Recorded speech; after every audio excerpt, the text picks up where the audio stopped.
time to abandon ship. Oh no! Here we go.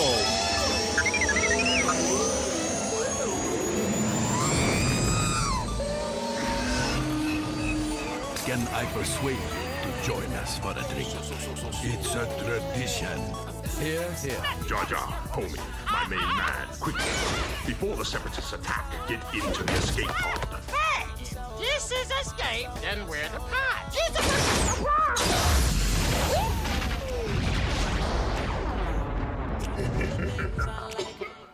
Welcome back to Star Wars Escape Pod and another book review by myself, your host Josh, and your co-host Blake. We both read a book that launched this year called Star Wars Shadow of the Sith, written by Adam Christopher. This book launched June 28th this year by under the Del Rey Random House Worlds label. And it's got 496 pages with 67 chapters. Takes place 8 years prior to The Force Awakens. Let's get into it.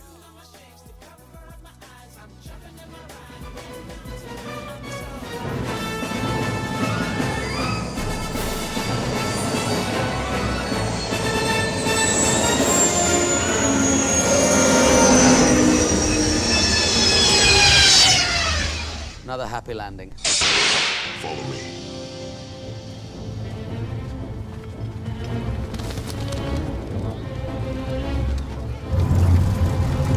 Hurry!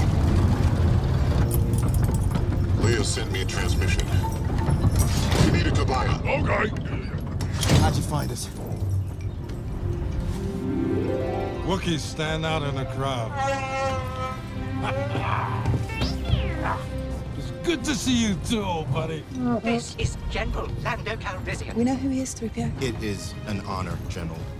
General Calrissian, we're looking for Exegol. Of course you are. Only two were made. The Sith Wayfinder. Luke Skywalker came here to find one. I know. I was with him. Luke and I were tailing an old Jedi hunter, Pochia Bastoon. He was carrying a clue that could lead to a Wayfinder. We followed the ship halfway across the galaxy here. When we got to his ship, it was abandoned. No clue, no Wayfinder. Is Ochi's ship still here? It's out in the desert where he left it. We need to get to that ship. Search it again.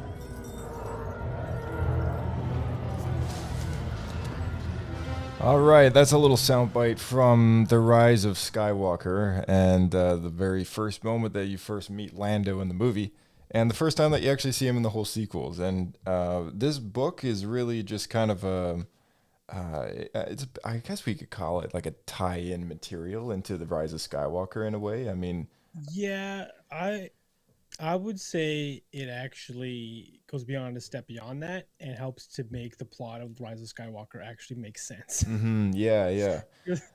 I would even like. Specifically that clip you just played. Yeah, that's a big part of it. Where to me that it seemed like this really convoluted like side story that you kind of crammed in there just to explain why Lando's here and the whole Wayfinder thing, which just kind of came out of nowhere.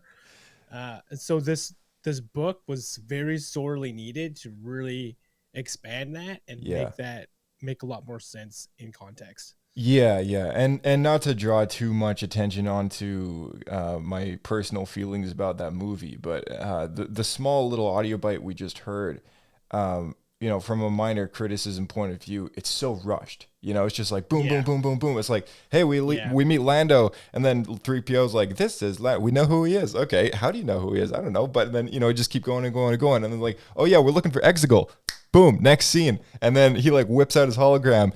Algia Bastoon, you had the clue to have like a Wayfinder. And he's like, dude, what? Like, what is going on here? There was so much like just kind of whizzing by. And this book is, I feel like back in the day when they were doing the other movies, they did this project which had labels on the books called Journey to, the Force Unleashed, or sorry, The Force Awakens, or they had Journey to The Last Jedi. And it would be books that kind of has a loose connection to the film, and they're kind of segueing you into the movie with various little things that might have something to do with the plot. And as far as I'm aware of, I think there was only 2 that came out before The Rise of Skywalker, and it was a Spark of the Resistance or something. It was a book about Rey, and then there was one called Resistance Lots of Reborn. sparks. Yeah, lots of Spark of sparks. Rebellion, Yeah. Spark of Resistance. Yeah. Yeah, where's the fire? But yeah, there was one called Resistance Reborn, and that was under the Del Rey label as well. And it was actually not half bad. It was more just kind of political backstory to how the Resistance is kind of reforming after the events of The Last Jedi, which was kind of needed context as well, and it helped a little bit going into the last movie. But this book, on the other hand, was like, where was this like 8 years ago? Like this book could have been needed even before The Force Awakens, in my opinion. I think like. I agree, but the problem was the way that the story was written. Like, because it was kind of written as they developed the films, so they couldn't have done it because back then this story thread didn't exist. Right. Totally. Yeah. And that it's just like they're retroactively kind of like trying to make sense of the bits and pieces of the stories that just kind of happened. Right. Just, What's funny though is JJ may have accidentally stumbled into exactly what George did, but George did intentionally, where George just threw in all these different story details that they could be expanded to make this huge universe, right? You just hear like in passing like Clone Wars, et cetera, et cetera. Mm-hmm. And then J.J. Abrams was forced to like do all this random backstory to explain what's happening. And now it was very confusing to watch, but now we have all this stuff that they got to fill in the blanks for. So there's a lot of like seeds for stories. Yeah, absolutely. So let's go over kind of what the details of this book is. It takes place 8 years prior to The Force Awakens, which is 21 years after the Battle of Yavin. That would be the events in Episode 6, Return of the Jedi. And here is the plot summary. It is a time of peace as the ashes of the Galactic Empire cool. The New Republic works to establish a new era of freedom and cooperation. While Jedi Master Luke Skywalker trains the next generation of younglings at his temple, but there is a dark shadow growing in the Force. As former Rebel Alliance General Lando Calrissian continues his search for his kidnapped daughter, cultists of the hidden world of Exegol work to enact plans a generation in the making. Meanwhile, in the depths of wild space, a terrified young family makes a desperate journey, fleeing agents of an evil presence the galaxy has long thought to be dead. And then here is the publisher summary, which adds a few more details in this. Luke Skywalker and Lando Calrissian return in this essential novel set between Return of the Jedi and The Force Awakens. The Empire is dead, nearly 2 decades on from the Battle of Endor. The tattered remnants of Palpatine's forces have fled to the farthest reaches of the galaxy. But for the heroes of the New Republic, danger and loss are ever-present companions. Even in this newly forged era of peace, Jedi Master Luke Skywalker is haunted by visions of the dark side, foretelling an ominous secret growing somewhere in the depths of space on a dead world called Exegol. The disturbance in the Force is undeniable, and Luke's worst fears are confirmed when his old friend Lando Calrissian comes to him with reports of a new Sith menace. After his daughter was stolen from his arms, Lando searched the stars for any trace of his lost child. But every new rumor only led to dead ends and fading hopes, until he crossed paths with Archie of Bestoon, a Sith assassin tasked with kidnapping a young girl. Archie's true motives remain shrouded to Luke and Lando, for on a junkyard moon a mysterious envoy of the Sith Eternal has bequeathed a sacred blade to the assassin, promising that it will give him answers to the questions that have haunted him since the Empire fell. In exchange, he must complete a final mission, return to Exegol with the key to the Sith's glorious rebirth, the granddaughter of Darth Sidious himself, Rey. As Archie hunts Rey and her parents to the edge of the galaxy, Luke and Lando race into the mystery of the Sith's lingering shadow and aid a young family running for their lives. Great detailed summary. In my opinion, that's that summed it up pretty well. But now we're heading into spoiler territory here. So, just as like a, just kind of have at it for like as much time as you need. But what did you think of this book? I think it was extremely sorely needed and it filled in a lot of context that was honestly, as I mentioned earlier, were just like completely missing. It made the film feel like stuff came out of left field. And I think they did a really good job with it overall. But the only issue I found was the bad guys, where how they came to their end was, both of them was quite terrible. I thought. Other than that, though, like all the Lando stuff and the Luke stuff was great. And then I thought following Lando as he's trying to figure out where his daughter was kidnapped. He's been searching for her for like 10 years or something at this point.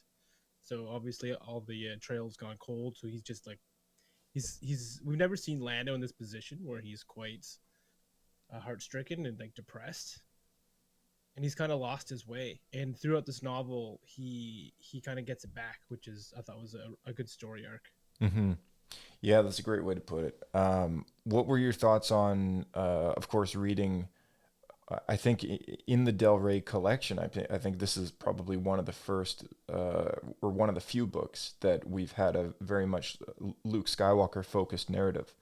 What did you think of that? Being the last one that we've read was probably Heir to the Jedi, the one where he's trying to move a noodle in the Force. Has it been that long? Yeah, it has. Co-main character for the Del Rey novels. Yes, yeah, that's the last one that I think that comes to mind, that he was the featured character. Yeah, that was before Force Awakens came out. Yeah, it was. Yeah, it was a long time ago.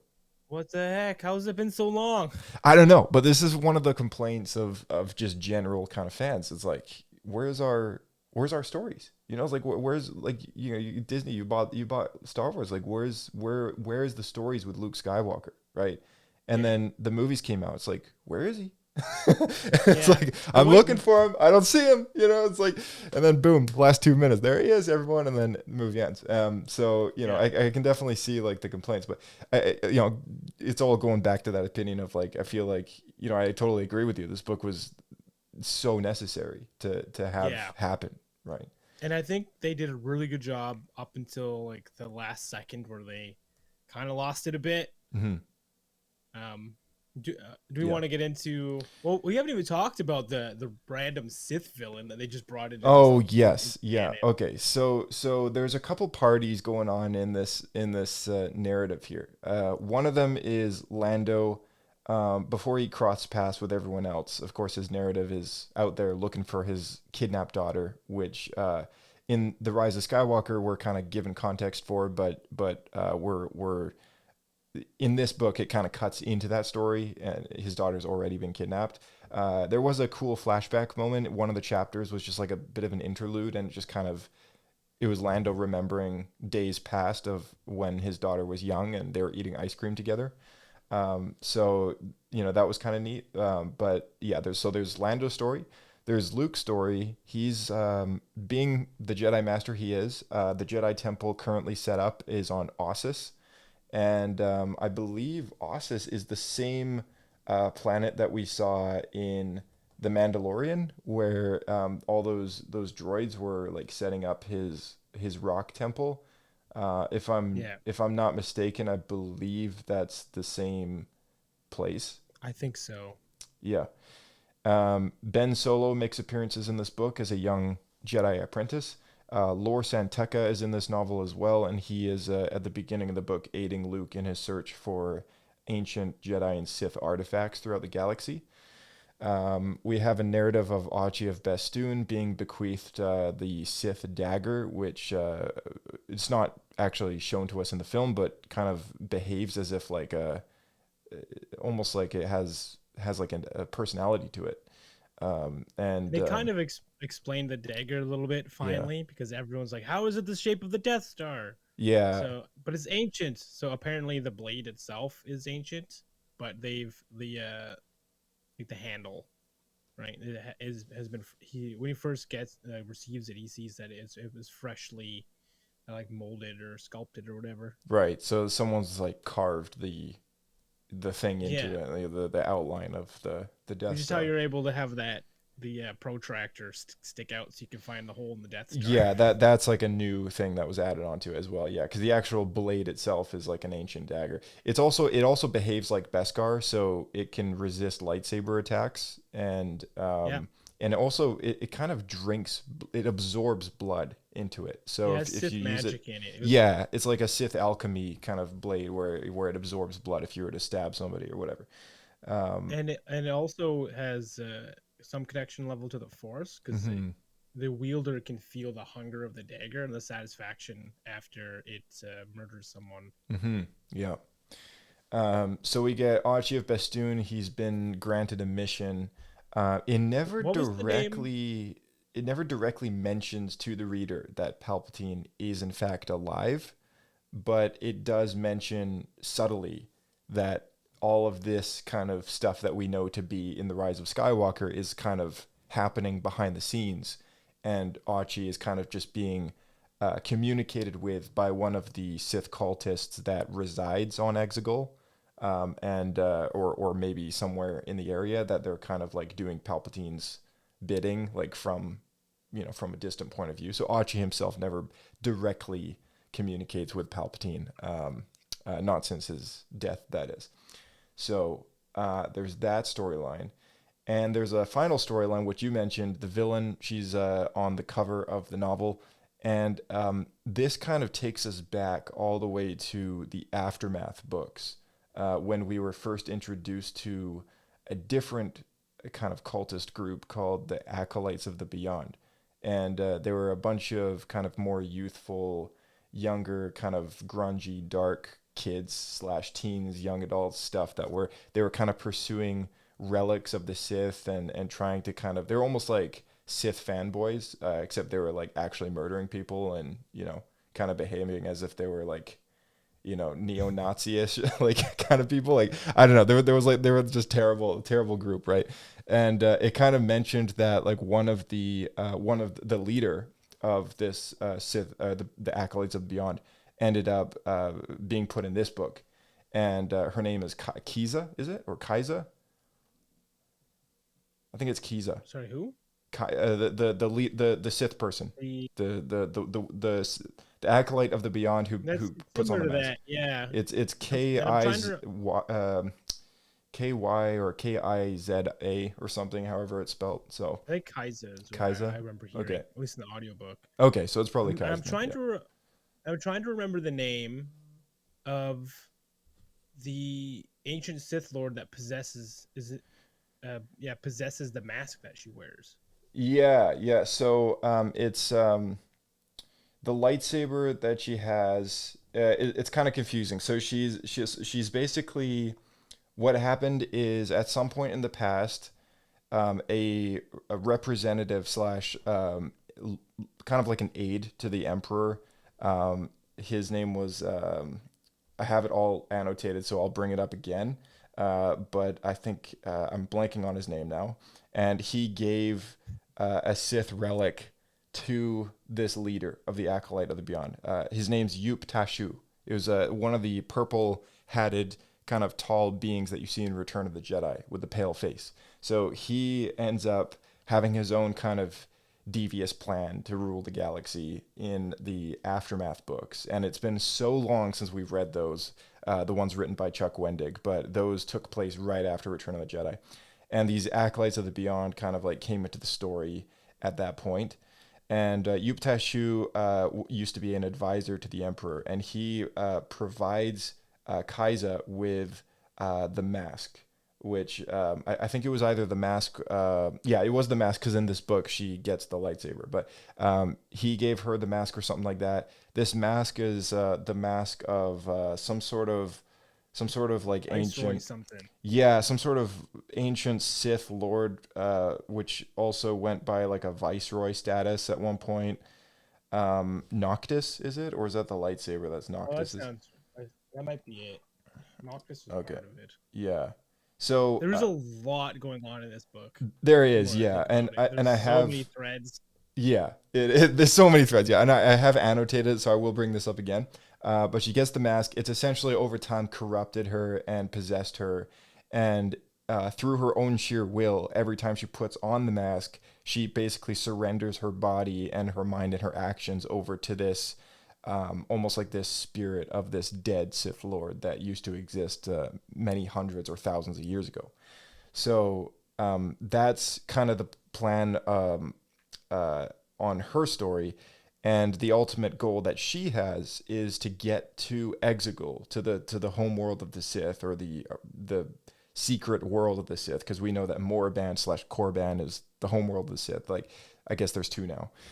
So her whole plan is to get to Exegol, and there's some sort of almost like some sort of Force is so strong there that it can be used to heal. Yeah, there's something there. Yeah. Both her and Ochi, they both want to get to Exegol because they want to be healed. Yeah. Ochi, because his eyes were burned out many years prior. He was on Exegol at one point, and his eyes were with Darth Vader. Yeah, with Vader. It happened in the Vader comics, in the most recent Darth Vader comic book series, which I highly recommend. It's awesome. So he was in the presence of Vader and Palpatine before, and this giant kyber crystal thing on the planet, it like burned his eyes out of his sockets, and so that's why he's got those like black grills, like cybernetic eyes, when you see him in the movie. And he wants to get to Exegol, exactly how you say, to heal himself.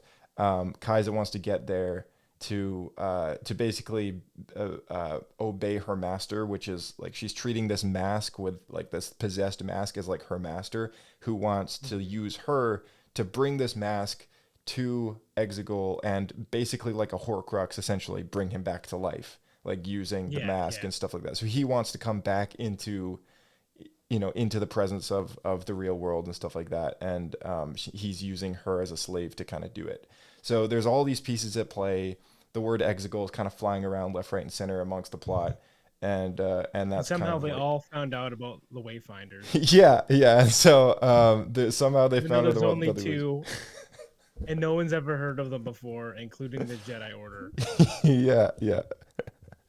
So first annotation I wrote down. It had been 17 years since the second Death Star had been destroyed over Endar. 17 long years since Dathan's father. Even now, he felt the chill, felt the hollow, almost lightheaded sensation as he thought of Palpatine had fallen, the empire over which he ruled shattered. So this book, most notable for providing us with the names and personalities of Rey's parents. This is obviously a story that we could care now very much about. Now that the movies are over, I don't think the hype is all there, because when Last Jedi was coming out, it was like a whole thing, like, oh, who are Rey's parents? Like, this book would have been great to come out at that point in time, but now I feel like the hype is gone. So everyone listening, well, we still needed context, because we got, it's Palpatine's granddaughter. Yeah, but everyone's like, what?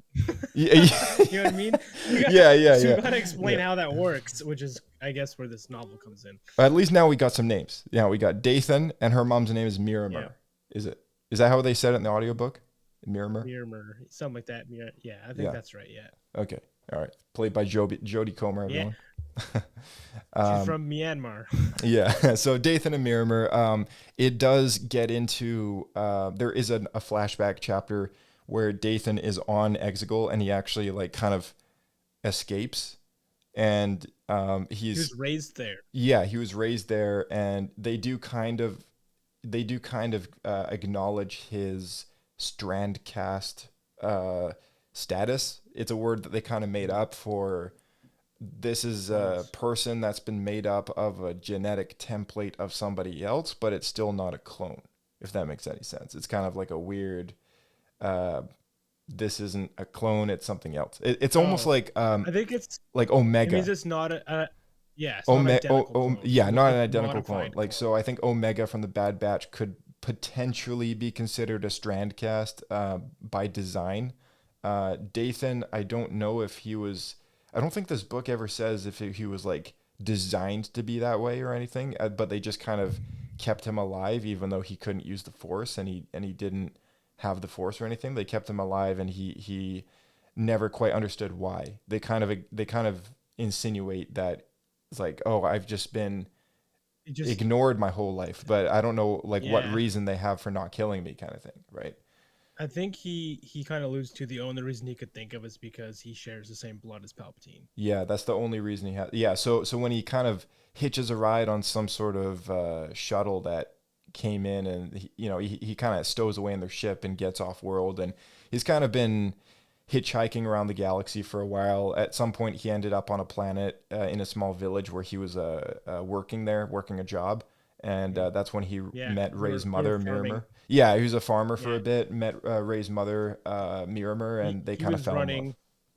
Yeah, he was running the kind of like the combine harvester droid, Yeah. and then she was the mechanic that was supposed to fix them. Right, yeah. And that's also another thing that's worth mentioning is that's how Rey kind of has her natural affinity for flying ships and knows her way around technology. Just it's like I guess something she got from her mother who's just naturally gifted with that kind of thing. So there was another one, chapter 4, desolation. That was the word for it. Oh. What was it? I was gonna say, and through part of their, because they're kind of living on the lam, they have to move from planet to planet because they're trying to keep him, Yeah. Dathan, like a secret. And at one point, they actually are hiding on Jakku. Yeah. That's Yeah. where, so she, and Myanmar, she's doing exactly what Rey does. She's like finding parts and like cleaning them up. Scavenging? And they're just Yeah. selling it to Unkar Plutt. Yeah. That is how they got to know him. Right. Desolation. That was the word for it. The landscape, the place was blasted by eons of time, and air dry and charged with a dangerous electricity that danced over the ground of black basalt that was already immeasurably ancient. I don't know. I thought that it was kind of an interesting description of Exegol.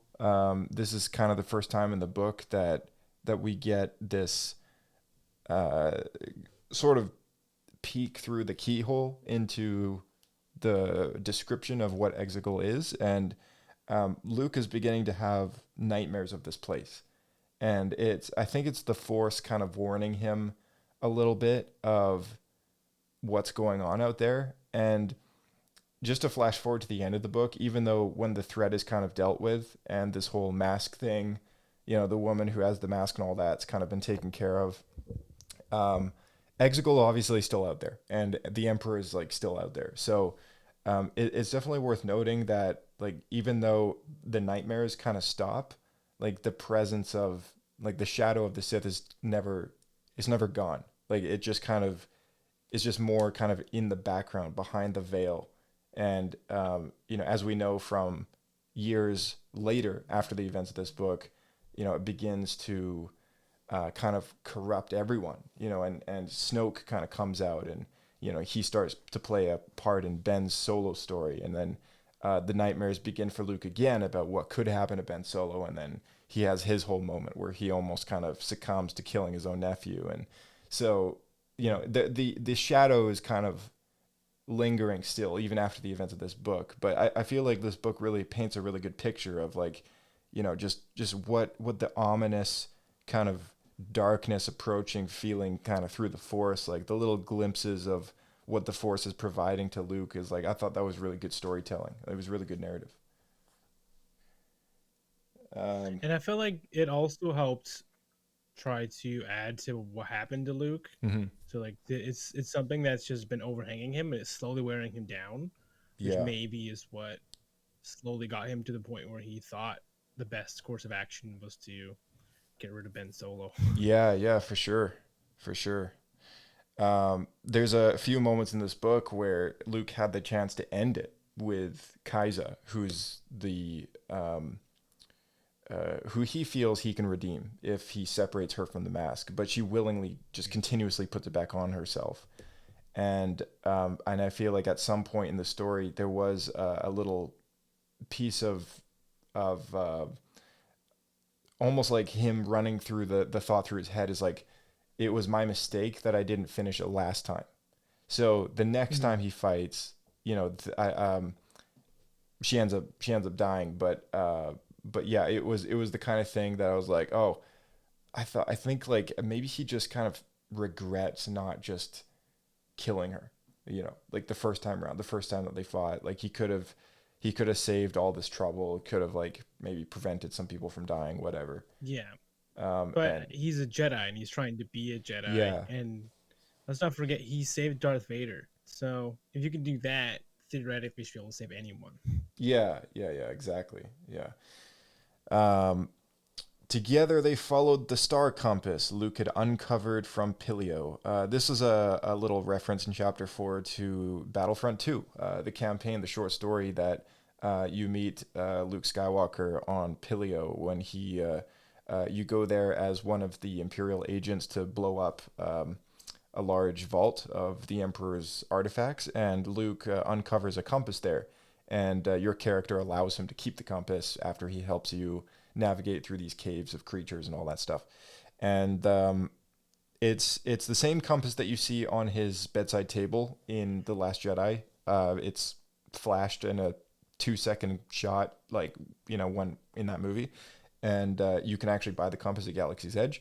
But it's kind of like a neat little throw in there, just to kind of insinuate, yeah, he's running around with Lor Santeca. He's uncovered the compass. They're kind of looking for stuff. Like this compass has kind of played a part in that. And I was like, oh, that's a nice little inclusion, you know, like just kind of bringing the gap a little closer between those movies and the originals. So, Achia Bastoon had been looking for Exegol for a long, long time, and however hopeless a part of him knew that this task was, he refused. And however hopeless a part of him knew his task was, he refused to give up. He'd been there once, he was going to get there again.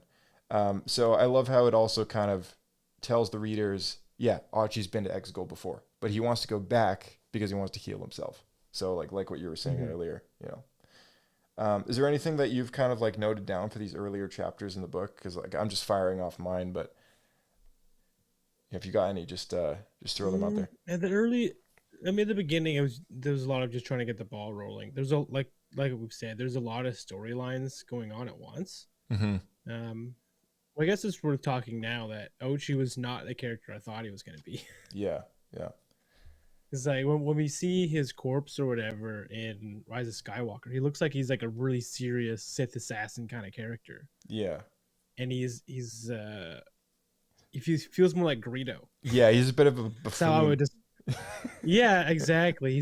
That's a good way to put it. He's a buffoon who is really narcissistic. He thinks a lot of himself. Yeah. And he does have skills, because as he reminds everyone over and over again, he used to hunt Jedi during the Purge. Yeah. And he was said successful at that.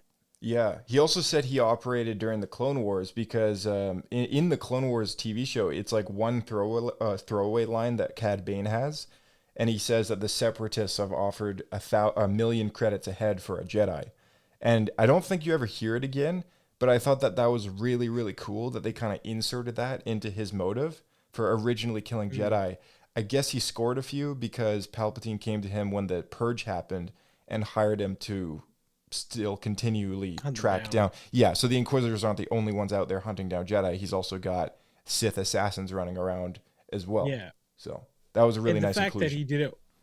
that he did it well enough that Palpatine actually like personally reached out to him. Mm-hmm. Yeah, absolutely. That says a lot.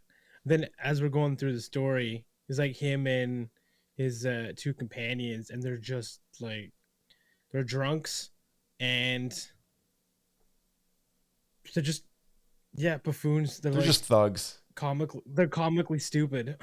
Yeah. So they weren't much of a threat, but they do kind of verbally make Archie quite a menacing, scary figure who's a little off the hook, so you don't really know what he's gonna do. He's more psychotic. He's a little psychotic. Yeah, he kind of overly uses his dagger quite a bit just to kill just about anyone. He's a bit like a Joker character. That's not at the beginning. That's because the dagger was slowly corrupting his mind. Like he just constantly felt the hunger of the dagger. Yeah, there's a lot of that going on in this book. There's a lot of like Sith artifacts corrupting people going on.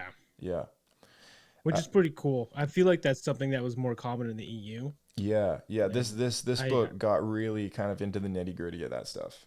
Yeah, Yeah, Sith alchemy and ancient artifacts. It's yeah. pretty cool. That's one of the things that Luke has been doing, is he's been hunting down all these artifacts over this time period. Yeah, yeah. Definitely makes for an interesting subject for sure. In chapter 5, Archie kind of remembers his time on Exegol, and there's a little bit that kind of remembers how he got his eyes burned out, so I marked that down as well. And it also, even way back then, they were already building these massive star destroyers with those planet blowing up lasers that the Resistance ends up taking them all out with that whole, lightning strike By thing. that you mean during Ochi's first visit? Yeah, during Oshi's So first when visit to Exegol. okay. Yeah, so it reads Which is during the Darth Vader during comics. when the Empire. Yeah, during the the Empire days was of the still Empire. in Yeah, power. that's right. That's between episode 5 and 6. That's when he was last there. Okay.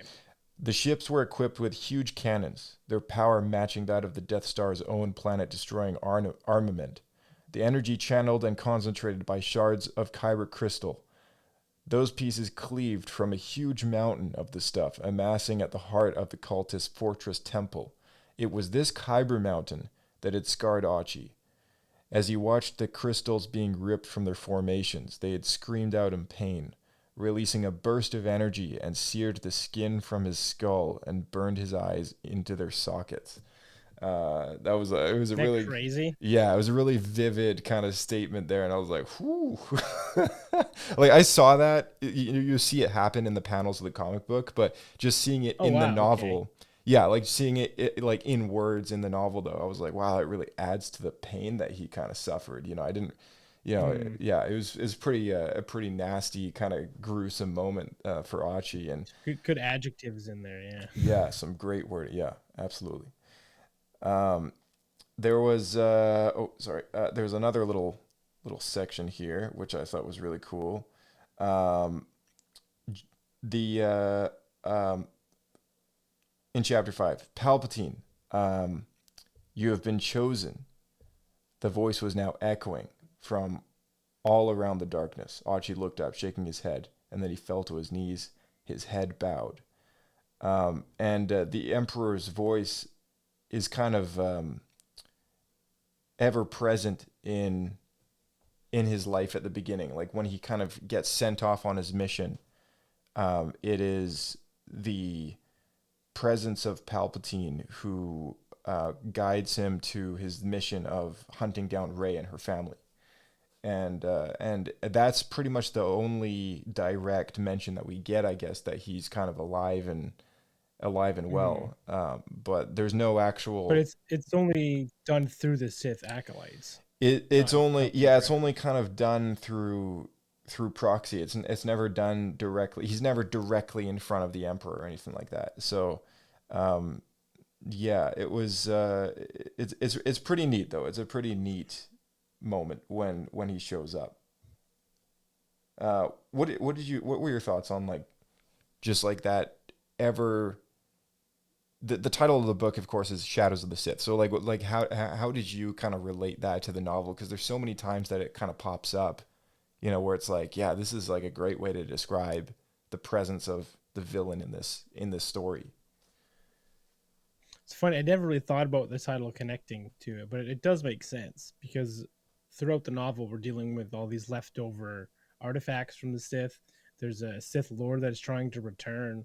Palpatine's making plays. Like we thought the Sith were extinct, right? And people across the galaxy, when we run into people in the who are in the rebellion and who are now like the New Republic, and Lando mentions that the Sith, there's reason to believe the Sith are back, and like nobody believes them because they all think the Sith are extinct. Mm-hmm. Yeah. And so I feel like that really leads to it really corresponds well with the title in regards to this kind of like lingering presence of the Sith. Yeah. So it describes Palpatine as a presence, a form looming over his shoulder, so close he could almost feel the breath against his skin. It's so cool because and it's a feeling that is described to have felt huge and cold, and it just says it felt wrong, and then it's just the Emperor's voices in bold text. Archie of Bestoon. And then, it's kind of like goes into his head. It's like the voice, like that voice, like the deep rumble, like, it kind of describes him. And Archie's like, no, it's not possible. Like, he doesn't believe that he's alive still. He knows him to be dead. All things are possible, Archie of Bestoon. And it was the voice of the Emperor, the dead Emperor Palpatine. You have been chosen. I have a task for you to perform. You were once a hunter, so you shall hunt again. You will find the girl. You will bring her to me. My disciples will teach you. Complete this task, and you shall have your reward.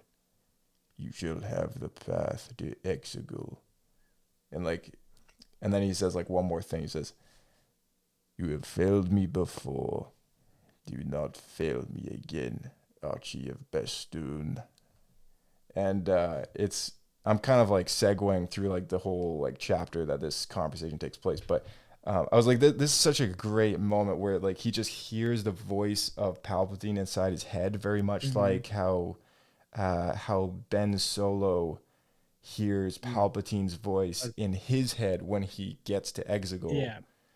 And then, he hears like the very famous words of like, I have been every voice inside your head. Mm-hmm. Yeah. And including Vader. Including Vader and Snoke. Yeah.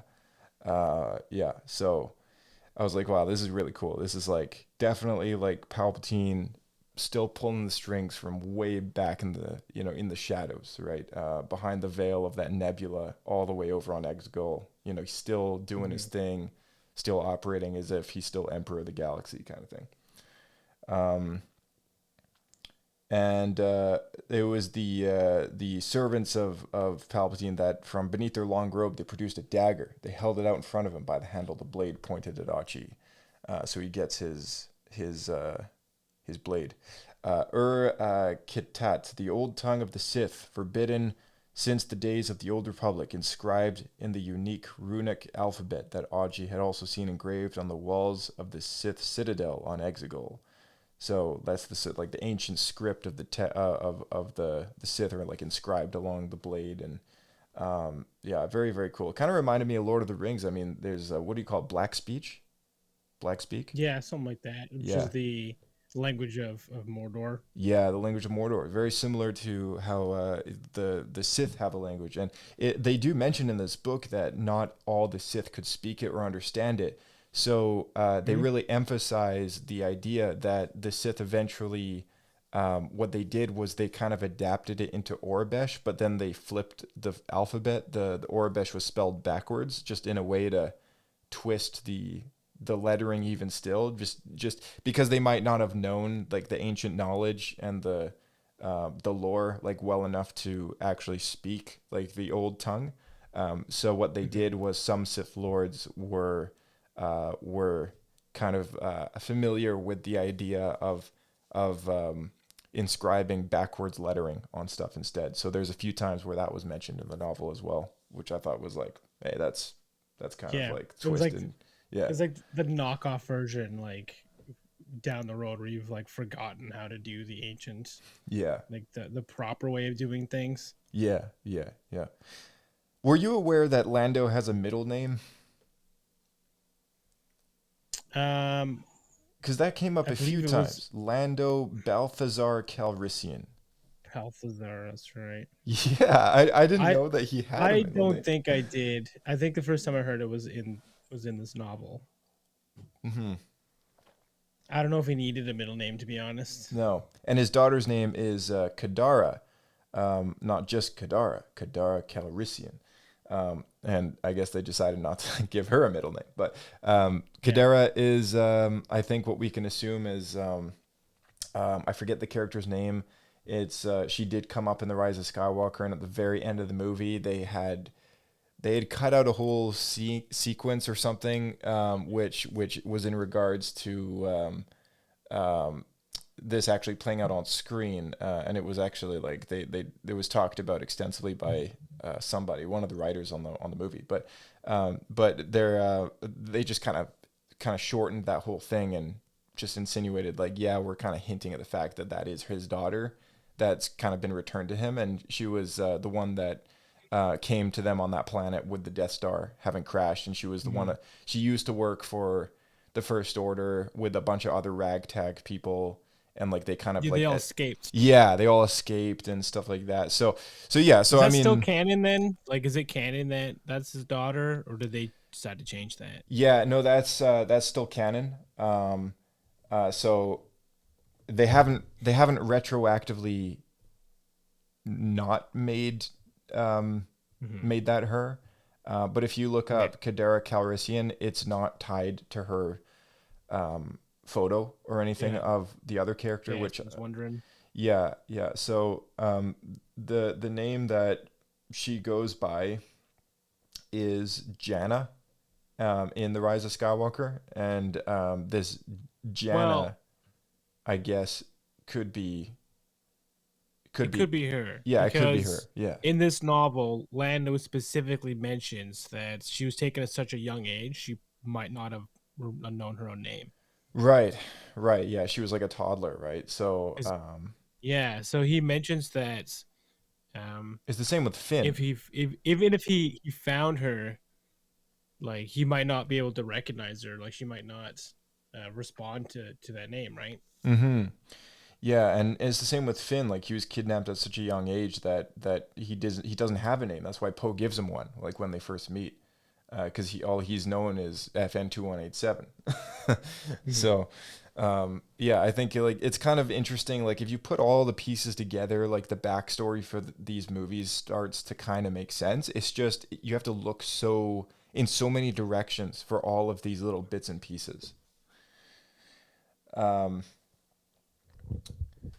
Yeah, let me see here. For the boy, the Force is a mystery, a thing he only knows exists because he's been told. He has only been told because he's a failure, nothing more than rejected matter from the scalpel of creation. He is useless, without power, a genetic strandcast that failed to inherit anything from his father. He is protected by his father, and this has given him freedom. What if that freedom is the whole point? What if he's been left to live not because he's only a strandcast, but to have actually survived, developing and growing normally, but because there's some other purpose for him? What if he discovers that purpose? What if he is meant to follow the cultists? What if he is the one to find whatever they're looking for? He wants no part of this. So just like a little kind of look inside Dathan's head, you know, how he kind of perceives himself in the eyes of like what he is, like because he knows he's different. He knows he's just a creation, and you know, discarded creation at that. But he starts to question whether or not he's alive because of the purpose that he has. And you know, in The Rise of Skywalker, I guess, like, you know, we kind of clearly see like, oh, his purpose was to go out, have offspring of his own, and then that would be the heir or heiress or however you want to describe to the Sith throne, I guess. So, oh, you're muted here. Oops. I wonder if that was always Palpatine's plan or if that was just coincidence. Yeah, I wonder. Like, did he know? Did he know that his what's the word? Squib son. If you know, his squib son would have a daughter that would then become the true heir. I think maybe, I mean, knowing Palpatine, he probably had a vision or something like that, and you know, it was like, oh, I must have a strand cast in order to have a granddaughter, right? Yeah. So I don't know. Maybe that's why he was kept around. Again, I mean, like, as much as I admire this book for kind of like bringing the gap closer to the canon, I mean, there's also like it's not like I like the story of Episode 9 any better. It's just I'm able to kind of at least accept it a little more. Sense. It just makes a little more sense now that there's at least some sort of foundation, retroactively that is, but still foundation nonetheless, right? But my whole problem is that like it still doesn't change the movie, and the movie is kind of like most people aren't going to read any of this stuff. I mean, like there's still a lot of kind of what do you call it? Yeah, there's still a lot of chat about like whether or not the whole Sifo-Dyas plot was needed Attack of the Clones. Now that eventually got resolved in the Clone Wars, and we finally got the story for that. But it took a long time to get that story, and for many years that was George still running the company, right? So I guess he just never thought it was that necessary for people to know that story. But I think like the main thing at heart is like, okay, well that's one thing. At least there wasn't like a whole slew of other things. Whereas like in episode 9 and some of the others, movies where there was little bits and pieces of stories, it's like that's a lot of backstory that we just have questions to, right? This story's not bad. The problem is it was so rushed. Yeah. If they'd just taken like half of this stuff and just spread it out amongst the previous 2 movies, it would make them feel more connected, and it would let the stuff. You don't have to change the storylines. Just like shuffle timing around a bit. Like that's it. It would make such a huge difference. Yeah. Like if we met Lando during the Last Jedi, and he was searching for his daughter, and then talking about his Wayfinder stuff, that would at least plant the seed, right? Mm-hmm. Yeah, totally. Something else something about this book, right, is I kept thinking to myself, like, I feel like the pacing of this book, it's such a challenging story to write because there's only one conclusion that all this has to lead to, and it's the conclusion that we know from the movie. So like you're reading this book going, I know what's going to happen to these people, and I know that Archie's going to catch them, and I know they're going to die because he drives that dagger right through their chest, right? We know that Rey gets ditched and abandoned on Jakku, but like this book is the story of like how it gets to that. And I guess what I kept thinking to myself is the events that happen in episode 9 and this is one thing that I have about this book that I'm like, it could have still, I don't know if I'm supposed to blame the book or the movie for this thing, but the whole ending of this novel is, I'm kind of skipping ahead, but Luke and Lando end up finding the dead end, which is Pisana, and Archie's ship parked on the cliffside on Pisana, which in the first like 30 minutes of Rise of Skywalker, the characters are already there investigating that, and they find Lando, right? And Lando kind of like says, we were looking for Archie of Bastoon because he had a clue for the Wayfinder. But in reality, this book, really, they're on Pisana looking for Archie of Bastoon because they want to know that Rey and her family are safe, right? And Lando actually finds Rey's parents' bodies at one point in space in a box with a tracking beacon attached to it. And I'm losing all the story behind why that is. It all makes sense if you read the book. But the main kind of point of bringing this up is Luke and Lando go to Pisana to track down Archie because of Rey, not because of a Wayfinder device, right? And in the movie, they paint it out as if they were there looking for Archie because he had a clue to the Wayfinder device. But that whole narrative kind of disappears. Like, we know Archie was trying to find a clue for the Wayfinder device to get to Exegol, but the story changed so that he's now trying to kidnap Rey so that they will give him the coordinates to bring her to Exegol. That's his whole mission, is to find Rey, bring her to Exegol, right? But he has to find Rey first. And he finds the parents. They've already hidden Rey somewhere, which ends up being Jakku. But because of the necklace that Miramir takes from Unkar Plutt's shop, which is the beads, and the bead necklace that's a clue. It's like, oh, that comes from Pisana. It's like a very famous like thing. So he goes to Pisana. He dies in the sand field. He sinks, dies on the speeder bike, whatever. Not just that. Well, we can get into. I'll go on a little spiel. You can. We'll bring it up again. But like my whole thing about this book is like, it was like it's done as well as it can, but the movie already painted out the reason why Lando and Luke were there, and this book kind of tries to go out of its way to make more of a reason for that. But I just didn't buy it, and I was like, they were there for Rey. Like they're always right behind Rey's family and Lando's whole motive is if he can help Rey and her family save their daughter, perhaps he can find his own. right? And like that's his whole thing is like, my daughter's missing. Maybe I can help some other family save theirs, and maybe I'll find my daughter in the process, because he's just like lost without his daughter, right? So so my whole thing is like, I don't know why they ended the book on that note, because it doesn't quite line up with the reason that Lando gives Rey and Poe and Finn as to why he's still there.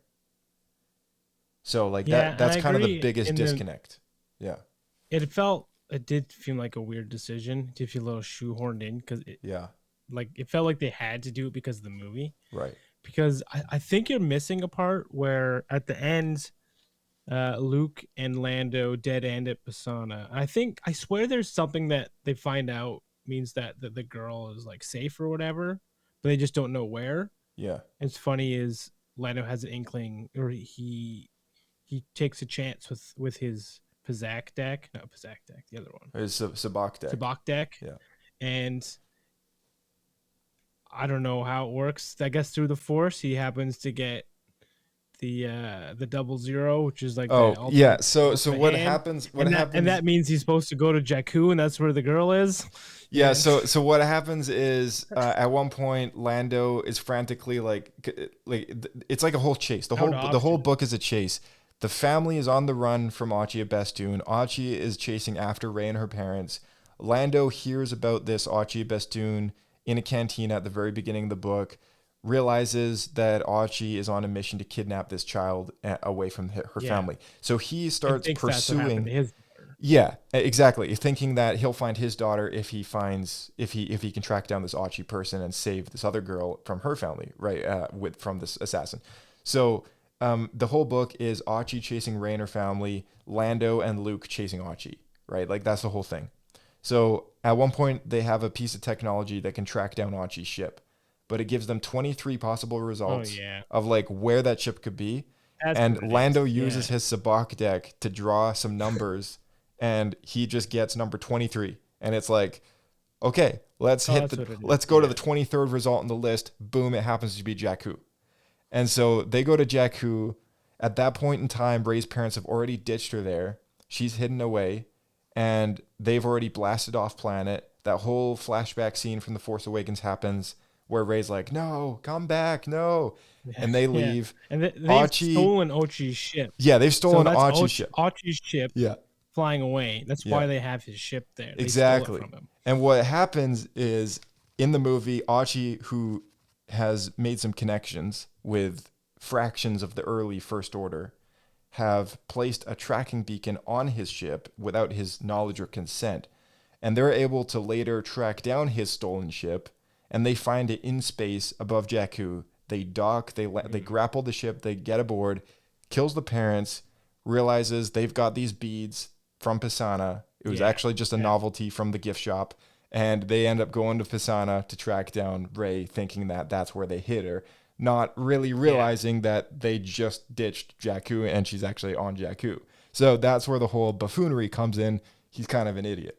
And then all the way along, he's doing stuff like that though. And then they ditch Rey's parents' bodies in a crate. In a crate above Jakku. They just, airlock it right out of the back of the ship. And that's when Lando comes in with his luck of the draw. I'm gonna check out Jakku, finds Rey's parents' bodies in a box, and then that's that, right? And then it's like, if like later in the end of the book, like a connection of his kind of gives him the tip that, oh, we found Achi's ship, it's on Pisana, go check it out. And then that's when they kind of go and investigate. And that's why I'm just so confused. I'm like, they literally had no reason to go there for the Wayfinder device.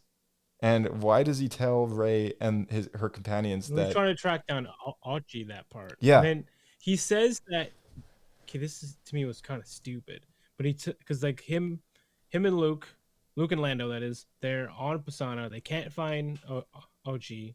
And then Luke's like, well, that's it. I guess we need to move on and do something else. Yeah. And then Lando's like, no, I'm going to stay. And I'm going to wait until Achi returns. And then we watch the movie. He's just sitting at this. He's been there for 8 years. He's been there 8 years. Just waiting. Well, he says he's going to use Pisana as a base world so that he can investigate nearby systems for his daughter. Right. That's right. why he stayed there so long. But that's 8 years, man. That's like a long time. 8 you know? years. That's like a third of the time Within that it. between the films, right? So And the whole time he's wearing that armor, which is like a specific suit to survive on a different planet. But also, it's like no, we know why he has it, but he doesn't need to wear it on Pisana. yeah. So yeah. I don't know. There's another part, chapter 11. Separatists have been putting a price on the head of all the Jedi in the Order, but Achi worked strictly on personal commission. He was good at killing Jedi. Which Jedi has he killed? It never actually mentions which ones he killed. It does mention that he tried to assassinate Depa Billaba, and then Mace Windu actually prevented that from happening, and somehow he survived the event. But I thought that it was kind of an interesting inclusion of that time period when he was an active Jedi hunter, but I still thought it was a little bit of a forced kind of like Windu and Depa Billaba show up and somehow he survives. It's like, how on earth did he survive Mace Windu of all people? Like, there's no way. This party's over. This party's over. That's right. Yeah. So, here we got an appearance from Shriv in this book. Shriv is a what's his race again? He's got the red eyes. He's a Duros. And he showed up in the Battlefront 2 campaign. Yeah. He was an active guy working for the Rebellion. Now he works for the New Republic. I think he showed like a up. hacker tech guy. Yeah. I think there was a mention of him in Star Wars Squadrons, I believe, and he's shown up quite a few times in some of the books. I think he was in the Aftermath books. He was definitely in the. Is he always the go-to guy? Like they need information. He's like their buddy who's a cop sort of idea. Yeah. So he can, like get into the system. He's exactly that guy. He's he's their Eddie Crispo. Just the guy who they kind of go to. Who just kind of like knows the stuff, He just knows stuff. Yeah. He's kind of become that little like Nick Fury character that's like, oh, let's just go to Shriv. He's got the information we need. He's buddies with all the old school characters, and I was like, okay, yeah, it's a nice little like cameo. But I thought it was kind of funny just seeing him show up for like the millionth time in just every Star Wars book. Well, they needed the information from Ochi's ship from him, I think. Because they needed like everything down to even the cycle of his hyperdrive, so they could use the Imperial software that they made that never actually quite worked, but this woman got to work, so they could find the ship through space, through beacons. Yeah. I'm gonna shift gears a little bit here and talk about something in chapter 12. It says the Seeing Stone's origins had, however, proved more elusive. It was made of a different material from the monoliths that surrounded it, and had so far resisted analysis. Perhaps Luke thought that was for the best. There were some things that didn't need to be understood by science. So this is the same Seeing Stone on Tython that is Tython, right? Or pretty sure it is. That we see in The Mandalorian that Grogu sits on and kind of sends out a beacon through the Force that later Luke finds him. So it's the same Seeing Stone, and Luke has used it before, and I think that's it's interesting that even though Mandalorian's already out prior to the release of this book, I found it interesting that they just totally avoided any mention of Ahsoka, Grogu, the Mandalorian, any interaction that Luke has had with those characters didn't come up at all. And I thought that was kind of curious because Mandalorian's obviously not finished, neither is that storyline. It also probably wanted to avoid having to mention the fate of those characters because I assume that at this point in time, Grogu's definitely not at Luke's temple. So, he was just curious. It's like, okay, he's on the Seeing Stone, definitely made a mention of dropping that, but didn't name drop anything else. It was also kind of cool that they mentioned something about the material.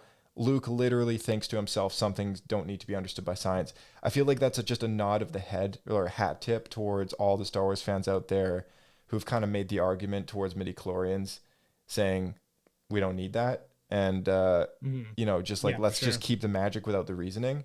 And I feel like it was just a little tip of the hat to anyone who has felt that way. Obviously people might still have strong feelings about that. And I've got my reasons for liking midichlorians. Some people have their reasons for not liking them, and that's totally fine. But I thought it was like a neat little acknowledgement. It's like this is a very mysterious thing, but and Master we don't need to know how Joshua, it works. What are midichlorians?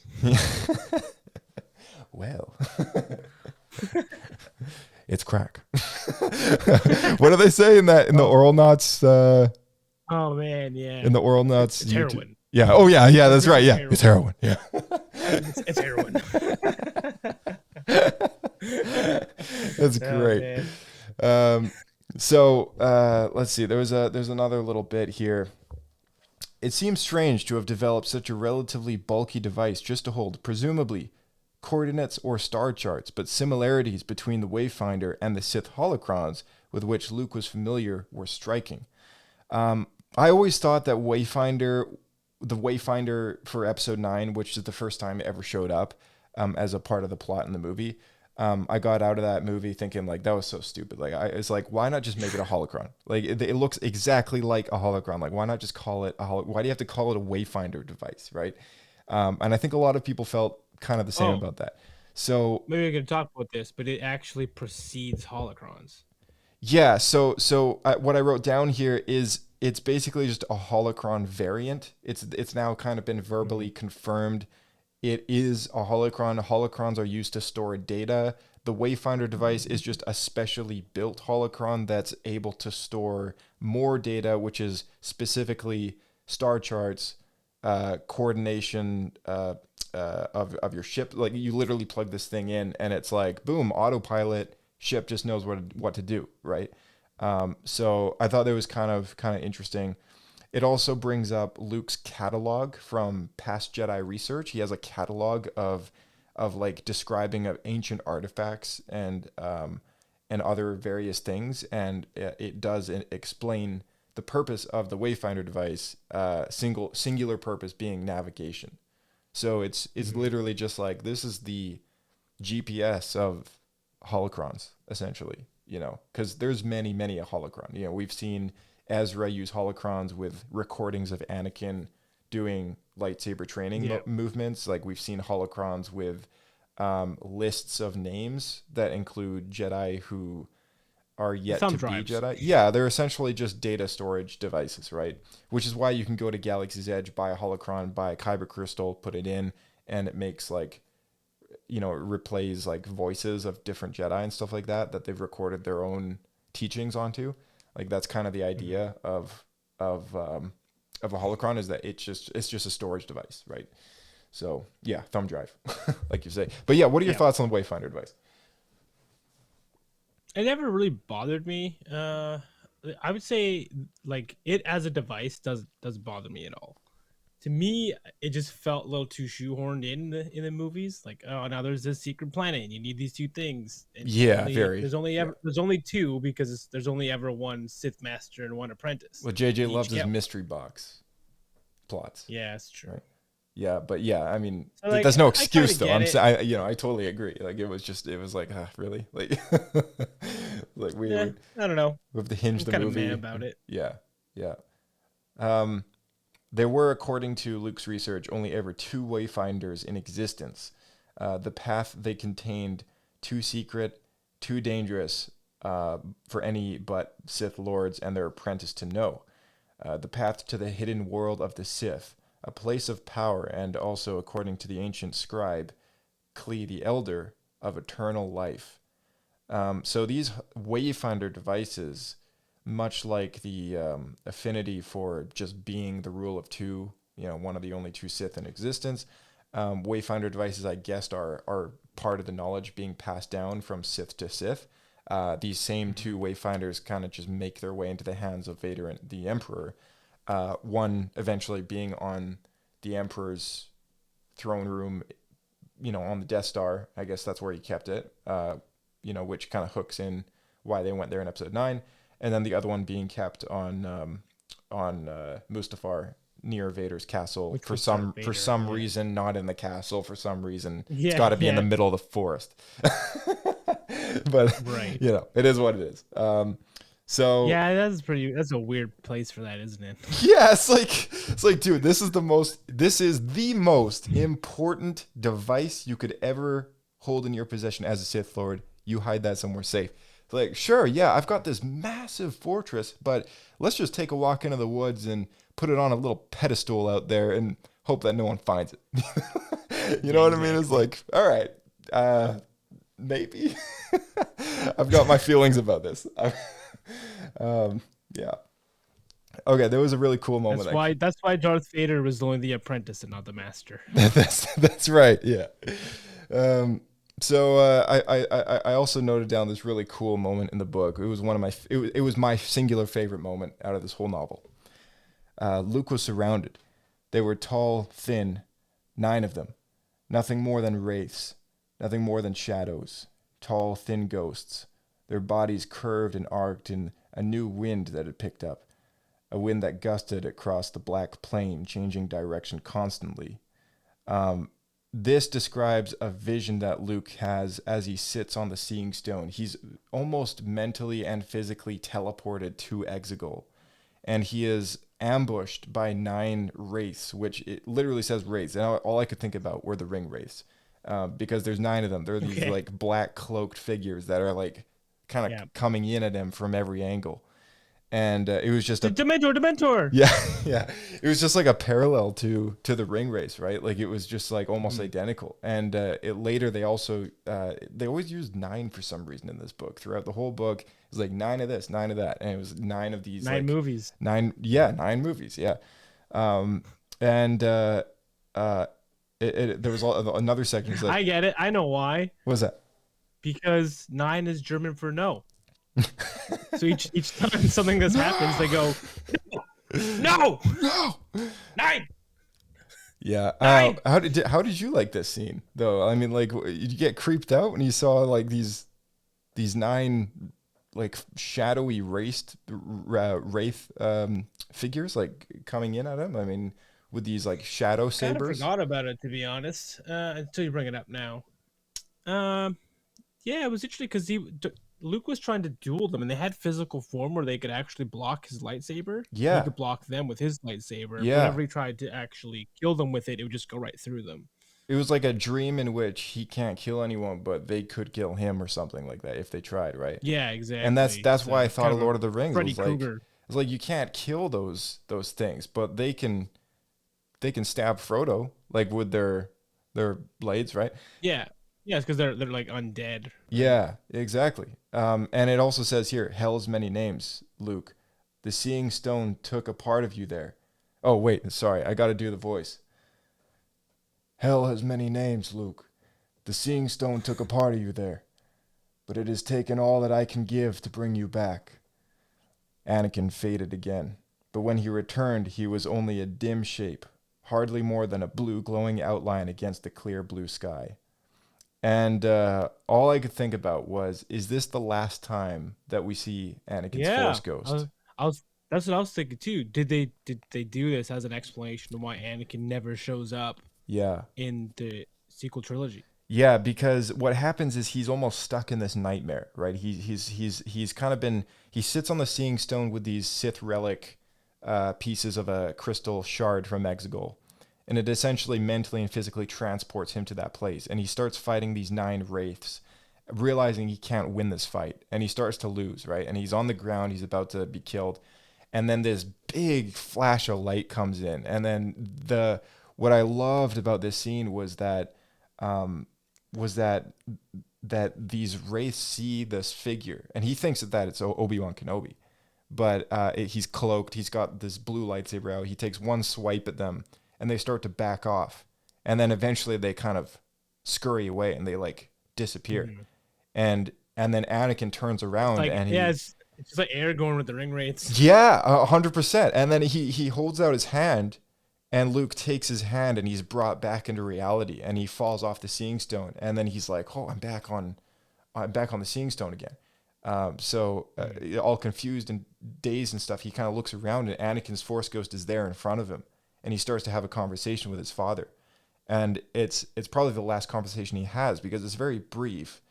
But as he's talking to Luke, kind of warning him about the days to come, he starts to fade. And towards the end of their conversation, he's just He's just a voice, right? So he loses his physical presence. And he actually says it is taken all that I can give to bring you back. And so he has, it's almost like his physical presence in the Force has been almost like removed from him by diminished. Yeah. It's almost like he's used every ounce of power that he has to bring Luke back from Exegol. Otherwise he probably would have died there. Right.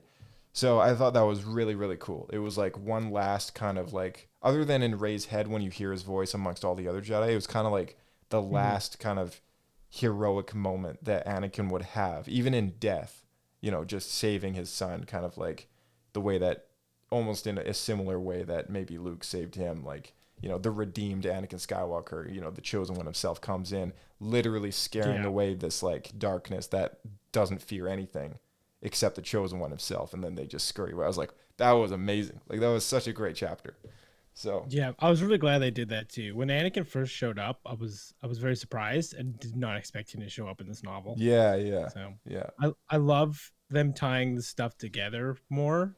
That feels like these characters are all interconnected. Of course, Luke's gonna have like some sort of relationship with his father now, right? Yeah. It just makes sense. Like, Anakin showed up at the end of Return of the Jedi, so we know that this is something that can happen. So I'm glad that we're finally seeing it take place. Yeah, and I'm still waiting for the moment that they have a moment together on screen, because I mean, we've seen a young Luke, in my opinion, successfully brought to life on screen of the Book of Boba Fett and the end of Mandalorian, and we've also seen Hayden come back and play Anakin for Obi-Wan Kenobi.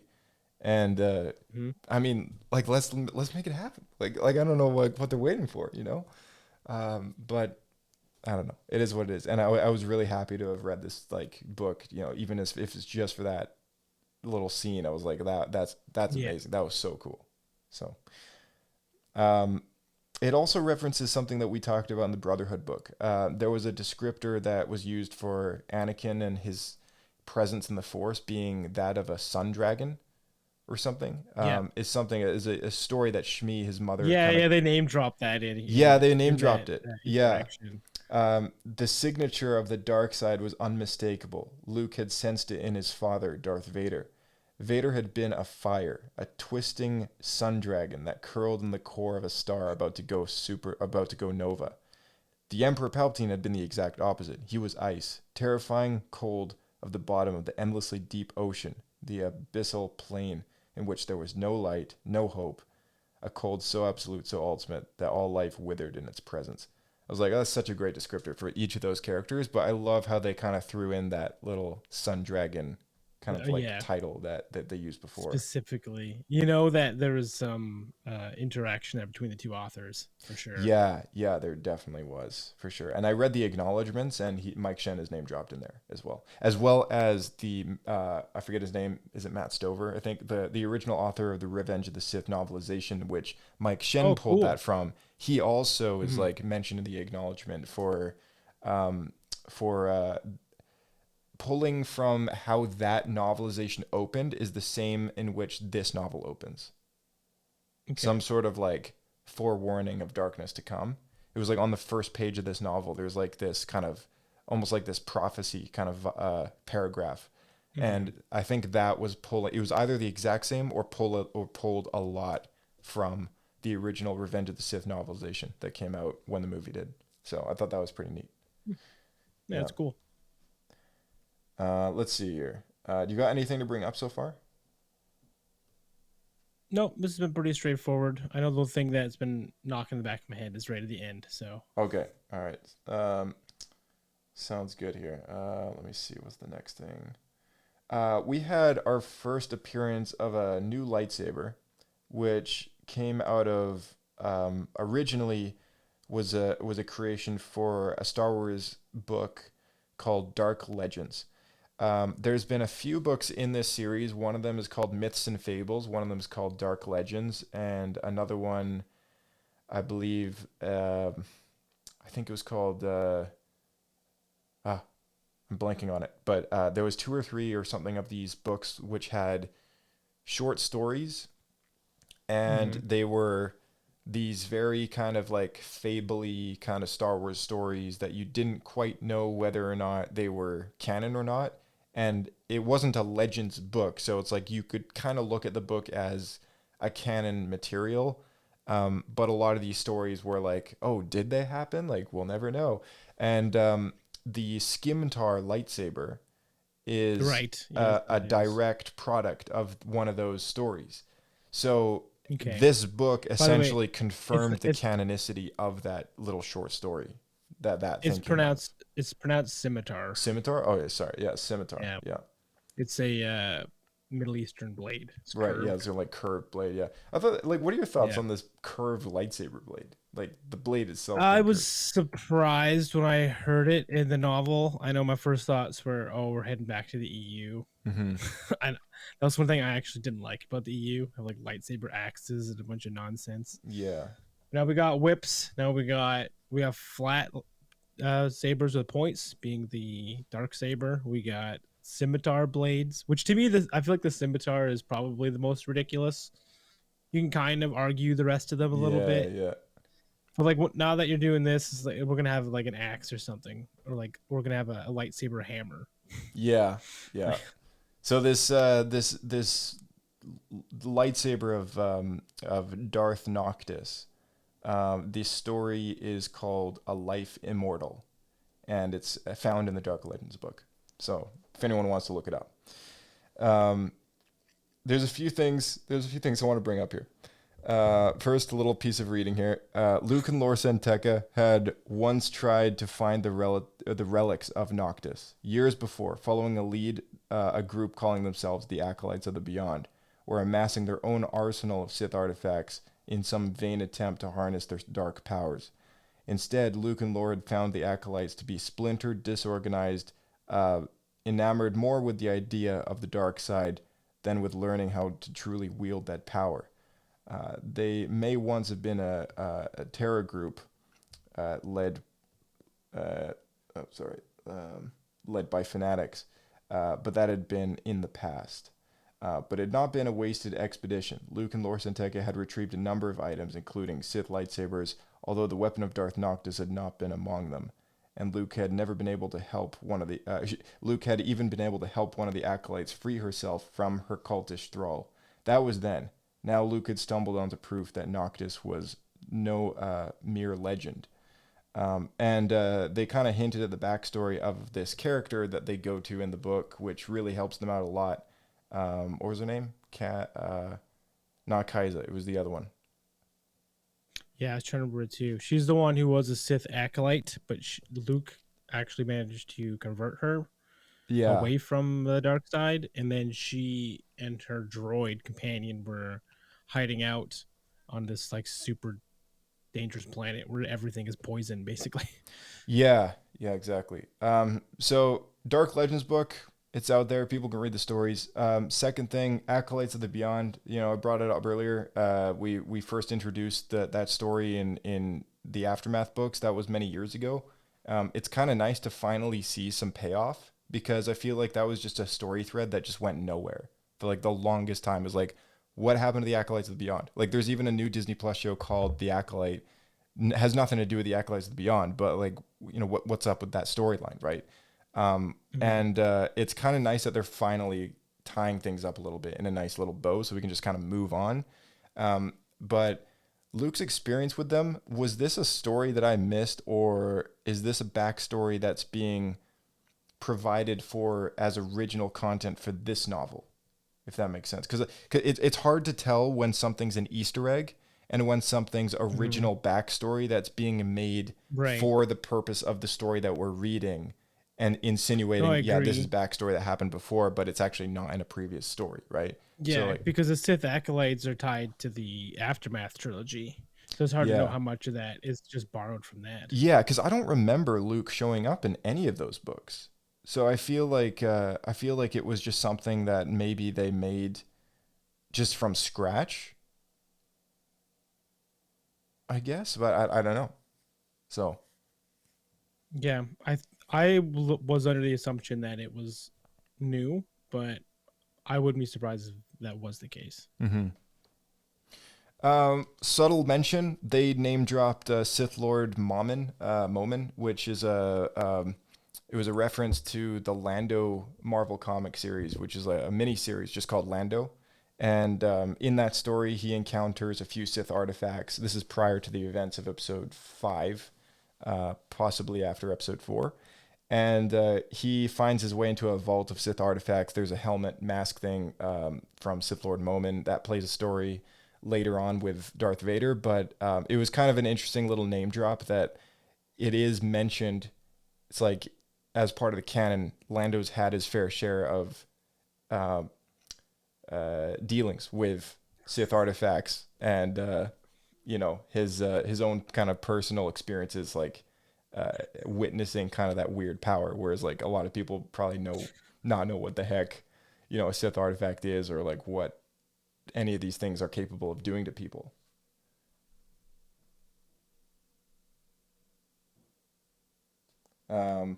Did you catch the little side story that Enric Pride popped up in this book?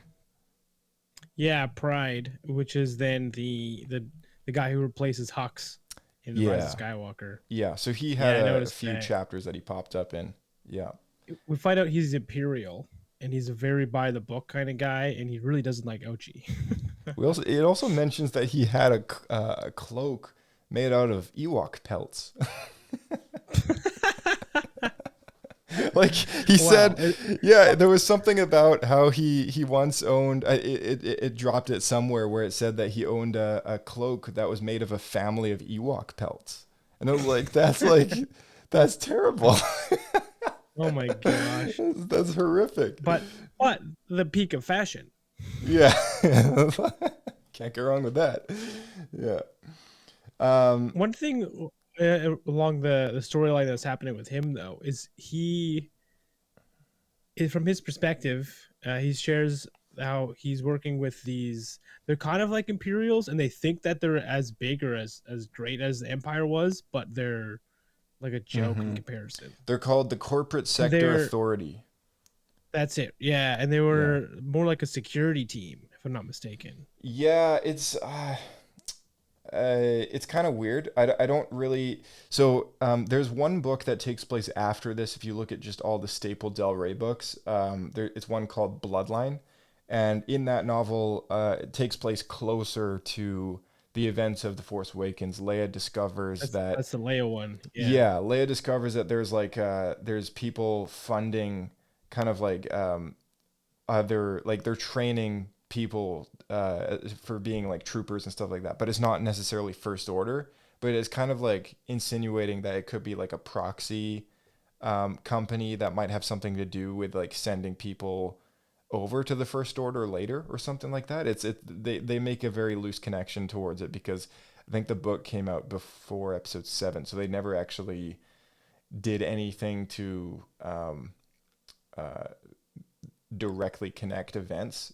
But I feel like this name, Corporate Sector Authority, like I feel like it's definitely something that it's worth remembering because it could have come up later in other stories. There was an indirect mention of it in Catalyst, a Rogue One novel, and it was also mentioned in Before the Awakening, which is prior to Episode 7 book. There is a Legends tab on this particular company. And it mentions that they were kind of like working in the Outer Rim territories. And I don't really know like when it first kind of popped up, but it's made a presence in a few different Star Wars stories in the past, and that was a long time ago. So it's like it was an interesting little inclusion for sure. That it's like, oh hey, yeah, these people used to work for the Empire, now they've kind of like become their own private sector thing. And it's possible that maybe a lot of them ended up just joining the First Order, like at the moment that they had the chance to do it. Is this the First Order then? No, like, it's not. Because it's not officially the First Order. Like it was. No, but they're still like they're still friendly with like with Archie of Bestoon. Apparently, it kind of insinuates that there's people in the higher ranks of this corporate sector authority that might be working with the First Order as a part of like maybe one of those like what do you call it, like almost like a sleeping villain in a way. Like it's like, you know, that these people involved with the corporate sector authority are going to be part of the First Order later, and it only tells the perspective from people lower than the full top. So as readers, we can just assume maybe this company is actually part of the First Order, but because they haven't revealed themselves yet, they don't know what they are yet until boom, First Order comes out of nowhere, start taking over the Outer Rim territories and the unknown regions, and all of a sudden this guy Enric Pride, who's like, what's he calling himself, like a high colonel or something? I don't remember the rank. He kind of made up a rank for himself. Yeah, so it's kind of weird, but it's like, it's natural to assume like, oh, they're gonna kind of give him like a Moff position or something as soon as the First Order becomes like a thing, right? But that faction doesn't exist yet in the galaxy. Yeah. Like there is no First Order yet. He's hedging his bet to get in the top ranks when the final hand is played. Yeah. Exactly. Did you want to bring up more about that out of left field, like let's hide Rey on Jakku? Did we bring that up yet, or did you want to bring that up? Well, we can talk about that a bit. So what happens essentially is they're on the run from Ochi. They've been on the run for a while now at this point, and they're trying to figure out.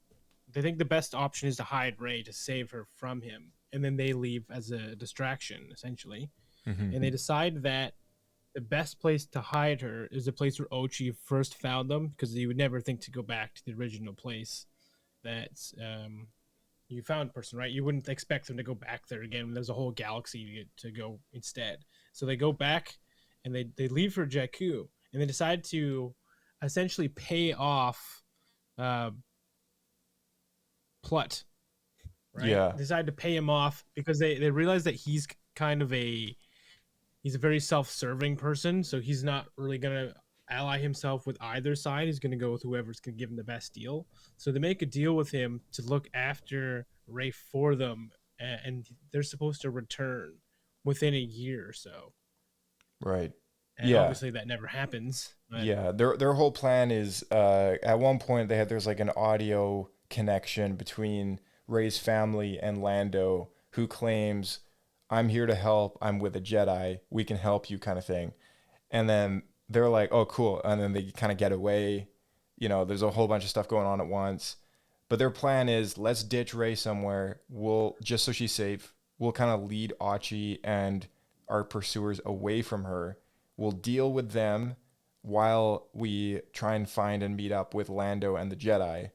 And then we can go back for Rey when it's safe. And that's their whole plan, right? Like they come up with that kind of like on a whim. And instead they go to space and get murdered 20 minutes later. Yeah, exactly. They literally they take off Jakku, they get stabbed, boom, they're done. And Lando. Yeah, like they didn't even get to another planet. Yeah. So, I mean, but then again, it goes back to that conversation of like, it has to link up with the movies, which were such a fractured storytelling process that, like the plot for episode 9, all the stuff on Pisana with Achi and all that stuff, none of that had anything to do with JJ when he was writing episode 7. Even though he did both movies, Achi was a creation for Rise of Skywalker. He was not a creation for Force Awakens. But the plot line was the same. So when episode 8 came out and Kylo Ren says like, well, your parents were just filthy junk traders who were selling you off for drinking money. Like that was... Which is now kind of true because that's how Plut knew them. He was there. They were there selling like scavenged parts and stuff, right? That's true, actually. Yeah. So there's like a small grain of truth in that, but of course, it's not the reason why they left her there. Like they paid Unkar Plut to look after her, just so that she'd be safe until they can come back, right? And they weren't. Yeah, drunks, but from an outside right? perspective, that might be. That might have been. Yeah, that might have been. Yeah, exactly. So from a certain point of view. From a certain point of view, that's true. That's true. But I feel like when that movie came out, like that was like, oh, that's the truth. Like that's all that is to it. Like that ship that she's like, no, come back. No, like I feel like that was, it's like what, maybe that was all that needed to happen for us to kind of really forget about the whole who Rey's parents thing is, because that was part of that story. Like Rey, it was like to her, it no longer was important who her parents were. It was about who she is. And that's what I really liked about that movie and that story. But of course, like when episode 9 came out, yeah, and then they backpedaled. Yeah. Episode 9 came out, it's like, oh, now her whole family lineage is important again. And and it's like, okay, well, you know, disregarding the chapter in between episode 7 and 9, I mean, like, there's two different perspectives of like what's going on here. So this book had the really challenging efforts of like, we have to make episode 7 make sense and all those flashbacks with Rey on Jakku, and then we also have to tie in the stuff from episode 9 and like make that make all sense. So it was kind of janky. Like the book was great, but then towards the end of the book, you know, we get to this point where it's like, okay, yeah, they dish Jakku. 20 minutes later, they're stabbed, they're dead, and Archie is off to Pisana on a buffoon thought, thinking that Rey's there, right? So it's like this really weird kind of like rigid ending, which I don't think would have happened if they didn't need to tie into the movies. But I still appreciate I still appreciate the effort in trying to bridge the gap. It doesn't make it any more smooth though, for me. And then they just write him out of the story by making him a drunk that just falls into a pit. Yeah. You want to talk about that? Yeah, we can get into that. But I also want to talk about the Sith Lord, how he dies too, because it's just as stupid. So, Ochi, he's such a drunk that he's run out of alcohol on his ship. So he starts drinking motor oil, and it's apparently a lot stronger than he thought it was going to be. He's riding a speeder bike and just goes into one of those coffee bean pits that Rey and Finn fall into the snake hole. And that's how he dies. Which, like, how does he die in that? When he dies drinking motor oil and driving into a hole. So is it the motor oil that killed him, or is it the snake thing in the pit? No, because the sand itself is just. It doesn't say. Yeah, it doesn't say. He just like it basically just says he suffocates as he falls into like the pit of the black. Yeah. Kind of coffee bean rubber, whatever. Yeah, it's just, and that's just it, right? It's like, okay, he fell in there because he was drunk from motor oil. The whole thing is like, you know, it seems weird when the ending of the book hits because the movie is that odd, right? Because it's like the reasons for all of this happening is like none of this makes sense. So I don't know. For me, I was like, I feel like Archie's just not that kind of guy. Like I didn't get the idea through the whole movie that he was a drunk, right? Until the very ending. Well, no, maybe it's because I listened to the audiobook and the guy doing the voices made him sound like he was drunk the whole time. But him and the two guys that he works with, kind of his go-to hired henchmen, who he turns on and stabs, they are often drunk at the cantinas, and that's when Lando first meets them. Right? They're just hammered, right? And then and they start a big bar fight, and they skip town or whatever. And then they run. That happens again. There's a second time where I think they're at a cantina as well, and he's drunk again. See, I don't get how he was this super successful Sith assassin that had Palpatine's blessing to go off, like literally whispering in his ear from a million miles away on Exegol, giving him, he's the chosen one for this mission to go and hunt down Rey. Like, of course, I mean, he has to be the chosen one because the movie made him that way. But I mean, why would you pick a drunk? Like, why would you pick someone who's so drunk that he's drinking motor oil out of his ship? Like, it just makes no sense, man. Like that's the thing. You're not even a drunk at that point. You're just stupid. Like, it's an idiotic thing to do. Yeah. And he does random stuff like that throughout the whole story that just make him feel like he's a comical character. Like he hires the droid pirates of Bestoon, and they just completely foible everything. Yeah. They're just completely useless. Right. And it's the second time that he's done it, and he keeps going like, "Oh, I shouldn't have done that. They did that last time. Oh, concern it." Like he just feels like a fool. So, and that's not what I got from his character being the one chosen by Palpatine. Like, doesn't make sense. Yeah, I know it doesn't. Yeah.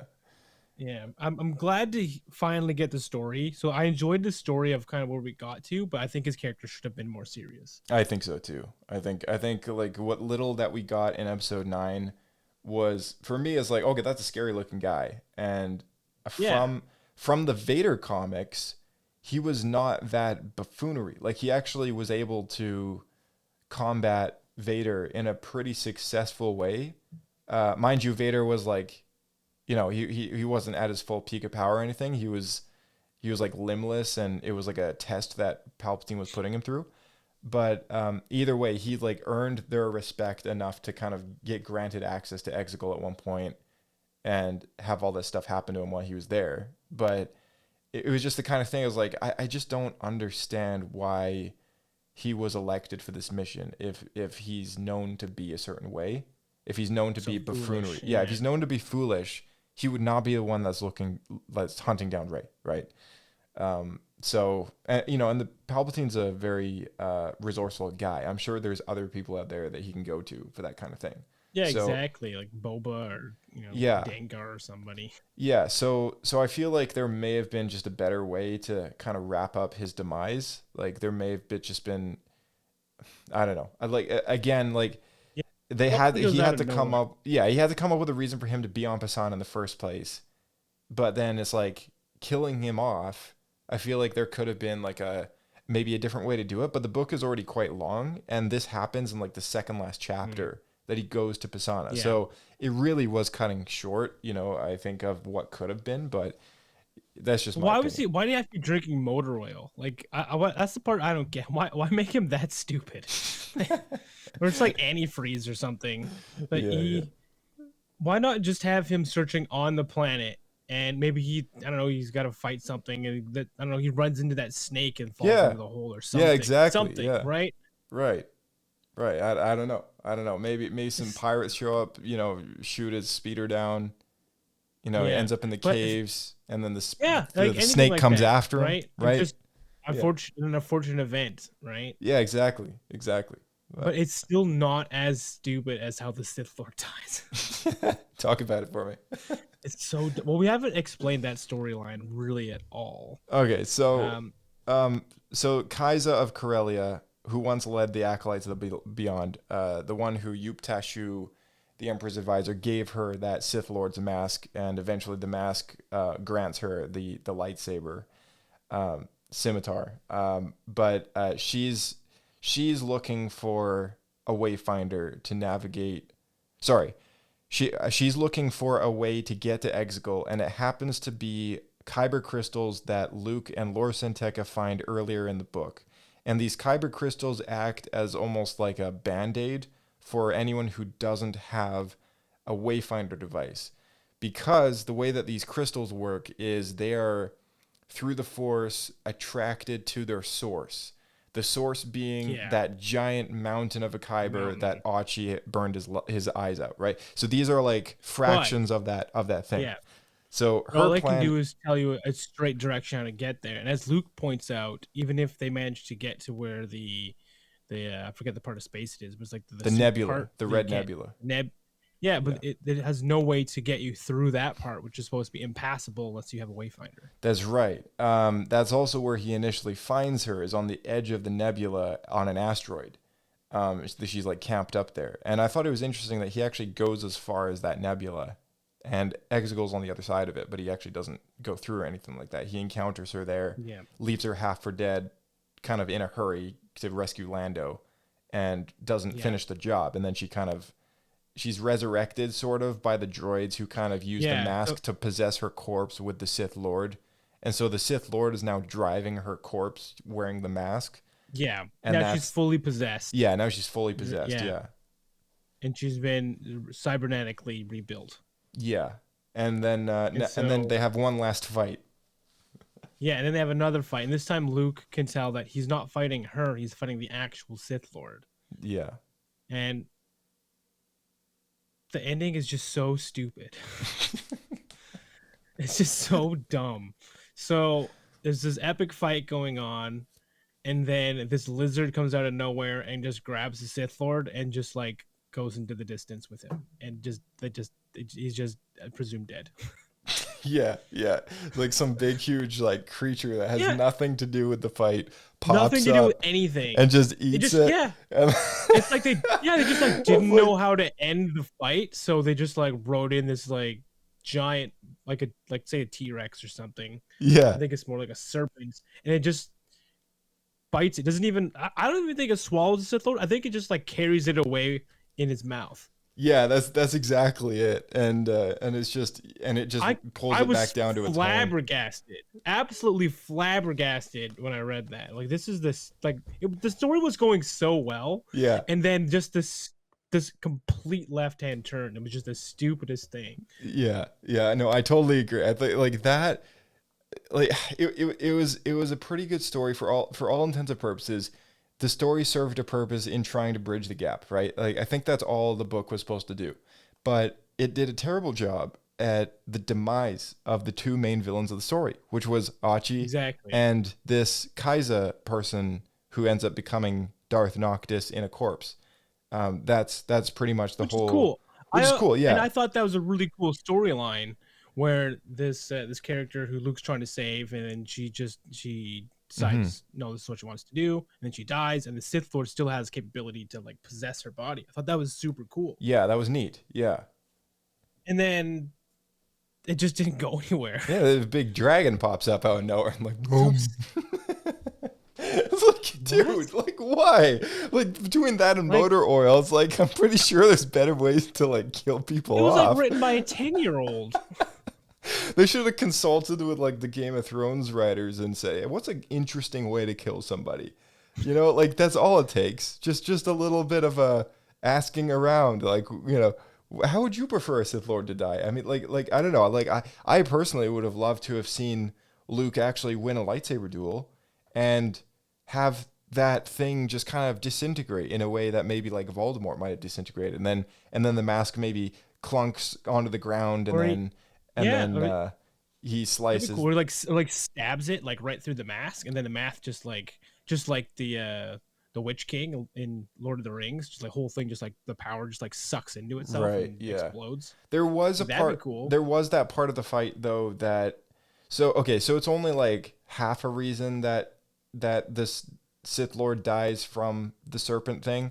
There's the other reason is at one point he pulls a tactic of trying to launch his own mask at Luke's face to try and possess Luke as his next parasite. Right. But then that doesn't go as planned, and Luke slices the mask into two sections because he at this point has the Scimitar lightsaber and his own. So he kills the mask, which essentially does technically. Because the lizard's so stupid. Yeah, so he technically does. I think he technically does kill the Sith Lord by killing the mask. But then what happens next is the corpse that he was infecting gets eaten, right? And it's like I feel like that didn't need to happen. Like it was just like one of those things that's like, well, it overshadowed the whole thing. Yeah, it just kind of ruined the moment, you know, like kind of killed it. And I was like, Luke, all right. And it just talks about how Luke's just standing there as the serpent's just like hobbling off into the horizon, like the end of Indiana Jones. So there should be a short story in the next short story book all about this like serpent is like longing for his next meal, and it just all of a sudden like, you know, slowly hunts like the people fighting on the surface of his home, and then bursts out and chomp and then goes back. I don't know, like it's just it's a little ridiculous, but okay, just out of 5 Pablo points, if we were to give it a score of 5 Pablo points, how many Pablo points would you award this novel? It's really hard to rate, I'm gonna be honest, because it's got some really good stuff. It fills in some really important storylines, but it makes some really stupid foibles as well. Yeah, definitely. When we started the podcast, I probably would have gave it a 4. But remembering a lot of these stupid decisions, I'd probably give it more like 3.5. Yeah. So I think 3 to 3.5. I would give it probably 3 based on the story. No, you know what? No, sorry, I take it back. I'm if you take out the scene with Anakin and Luke, if you just took that right out of the book, it's a flat 2.5 Pablo points for me. I think like I've read it once, I'm never gonna read it again. Like it was just like a coasting kind of positive experience of a Star Wars novel in oversight kind of. It just like overall.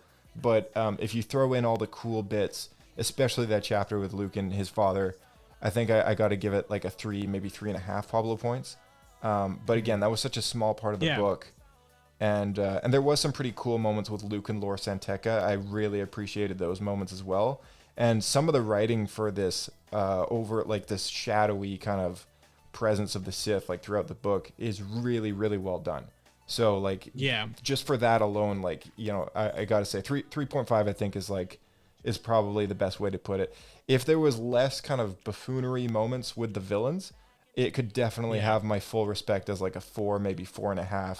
Pablo I agree. book. That was entirely the weak point. Yeah, all the buffoonery. It just overshadows so much when you hit a bump in the road like that, and it's like, oh, like that kind of sucked. Like, so yeah, I agree. Especially because if they had just written it with the same kind of level of intensity as in the High Republic series when we're dealing with what are those guys called? Oh, the Nihil. The Nihil. Like if they just like that level of seriousness, it would have been great.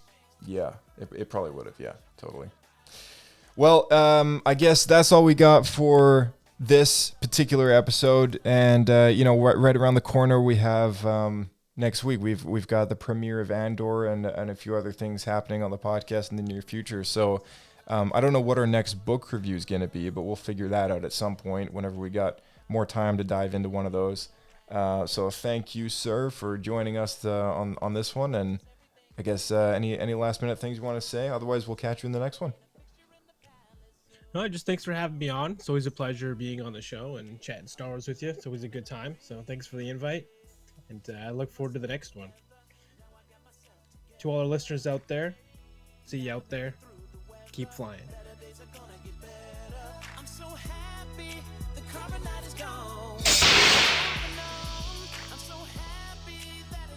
All right. Thank you guys so much for tuning in. If you made it all the way through this book review, both Blake and I really appreciate seeing our audience kind of grow, and you know, anyone who's posting 5 stars on the platform that you can leave a rating for, it helps us out a lot. It really does. You know, brings in more audience members who can discover Star Wars Escape Pod for themselves. And it just brings a smile to our face when we know someone really appreciates us sitting down and chatting Star Wars, because we love doing it. It makes us even more happy to know that people out there are actually listening to the show. So if you can continue sharing Star Wars Escape Pod with your friends, send them a link to a platform that they use to listen to podcasts with. You can find it on just about any single one of them. Apple, Google, Amazon, Pandora, Spotify, of course. Just about, you name it, iHeartRadio, the list goes on. So there's multiple ways you can reach us at Star Wars Escape Pod. You can shoot us an email at swescapepodcast@gmail.com. There's a Twitter and an Instagram as well, which is at swescapepodcast.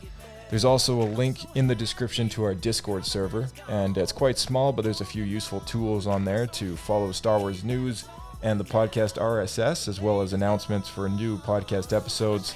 There's a link to our voicemail in the description where you can leave a voice recording.